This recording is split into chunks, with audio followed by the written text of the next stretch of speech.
In this part, we will walk you through the process of packages and cluster configuration.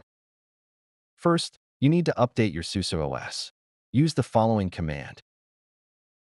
After issuing the zipper update command, the system will start to update. Log in as root and register your operating system with SUSE. You need a valid registration with SUSE Customer Center. This section shows you how to install and configure Rancher. Please execute the commands in order as they are shown on screen or via the transcript.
You will now see the Rancher initial GUI.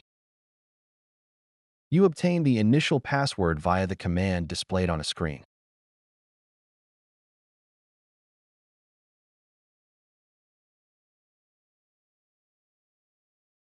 You can now log in with your username and the password obtained earlier. You have the option to change the initial password here. It must be 12 characters minimum.